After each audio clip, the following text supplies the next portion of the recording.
Assalamualaikum warahmatullahi wabarakatuh. Perkenalkan, nama saya Mifmi Mukam. Pada kesempatan ini, saya akan memaparkan materi bahasa Indonesia yang meliputi bab 4 tentang puisi, bab 5 tentang drama, dan bab 6 tentang karya ilmiah. Pertama, mengenai puisi. Puisi merupakan salah satu bentuk karya sastra yang digunakan untuk mengungkap pikiran, perasaan, dan pengalaman penyair melalui bahasa yang indah, singkat, padat, serta penuh makna. Dalam puisi, setiap kata dipilih dengan cermat agar mampu memberikan kesan dan membangkitkan imajinasi pembaca. Puisi memiliki beberapa ciri, yaitu disusun dalam bentuk bait dan larik, menggunakan pilihan kata atau diksi yang khas, mengandung majas atau gaya bahasa, memiliki rima atau persamaan bunyi, serta mengandung amanat yang ingin disampaikan oleh penyair. Di dalam puisi terdapat unsur-unsur intrinsik. Unsur pertama adalah tema, yaitu gagasan pokok yang menjadi dasar penulisan puisi. Unsur kedua adalah rasa, yaitu perasaan yang ingin diungkapkan oleh penyair seperti rasa sedih, bahagia, haru, atau bangga. Unsur ketiga adalah nada, yaitu sikap penyair terhadap pembaca, misalnya mengajak, menasihati, atau memberi kritik. Unsur berikutnya adalah amanat, yaitu pesan yang ingin disampaikan kepada pembaca melalui puisi tersebut. Selain itu, puisi juga memiliki unsur diksi, yaitu pemilihan kata yang tepat dan indah, imaji atau citraan yang mampu menghadirkan gambar dalam pikiran pembaca, majas sebagai gaya bahasa yang memperkuat makna, serta rima yang memberikan irama dan keindahan bunyi. Berdasarkan bentuknya, puisi dibedakan menjadi puisi lama, puisi baru, dan puisi kontemporer. Puisi lama masih terikat oleh aturan tertentu, seperti jumlah baris dan pola rima. Sementara itu, puisi baru lebih bebas dan penyusunnya.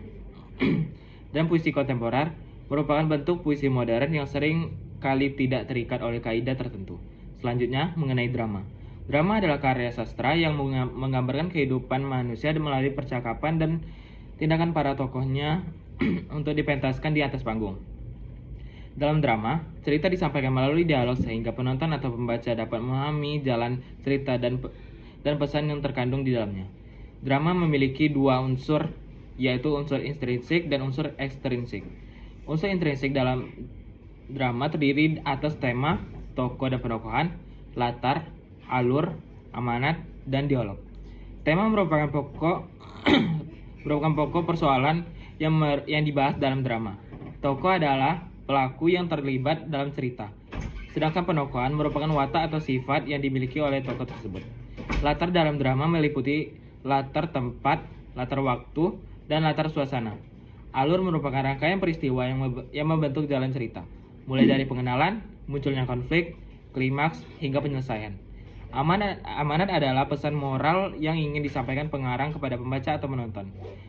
Adapun dialog merupakan percakapan antar tokoh yang menjadi unsur utama dalam drama. Selain unsur intrinsik, drama juga memiliki unsur ekstrinsik, yaitu unsur yang berasal dari luar karya sastra, seperti latar belakang pengarang, kondisi sosial budaya masyarakat, nilai agama, serta nilai moral yang memengaruhi isi cerita.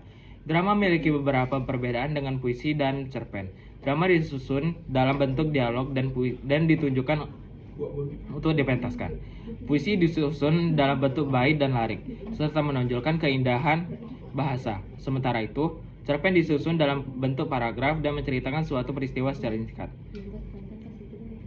Berdasarkan isinya, drama dibedakan menjadi beberapa jenis, antara lain tragedi komedi, melodrama, dan opera. Selanjutnya, mengenai karya ilmiah.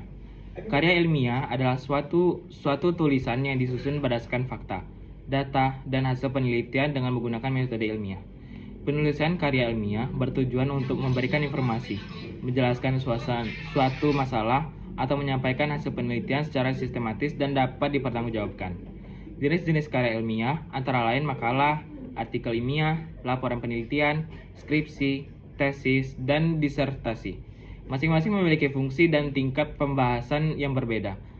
Karya ilmiah memiliki beberapa ciri, yaitu bersifat objektif, logis, sistematis, menggunakan bahasa baku, serta didasarkan pada data dan fakta yang nyata. Oleh karena itu, penulisan karya ilmiah boleh didasarkan pada pendapat pribadi tanpa bukti yang jelas. Struktur karya ilmiah terdiri dari atas 3 bagian, yaitu bagian awal, bagian isi, dan bagian akhir.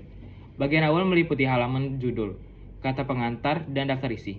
Bagian isi terdiri atas pendahuluan, kajian teori, metode penelitian, hasil dan pembahasan, serta penutup. Bagian akhir memuat daftar pustaka dan lampiran apabila diperlukan. Dalam penulisannya, karya ilmiah menggunakan ragam bahasa ilmiah yang memiliki ciri-ciri menggunakan bahasa Indonesia baku, kalimat yang efektif, pilihan kata yang tepat, serta bersifat objektif dan formal. Berdasarkan penjelasan tersebut, dapat disimpulkan bahwa puisi, drama, dan karya ilmiah merupakan bentuk karya tulisan yang memiliki karakteristik dan tujuan berbeda. Puisi digunakan untuk mengungkapkan perasaan melalui bahasa yang indah, drama menyajikan cerita melalui dialog dan pementasan, sedangkan karya ilmiah menyampaikan informasi berdasarkan fakta dan hasil penelitian. Demikian pemaparan materi mengenai bab 4, bab 5 drama, bab 6 karya ilmiah. Semoga penjelasan ini dapat menambah pemahaman mengenai materi yang telah disampaikan. Terima kasih. Wassalamualaikum warahmatullahi wabarakatuh.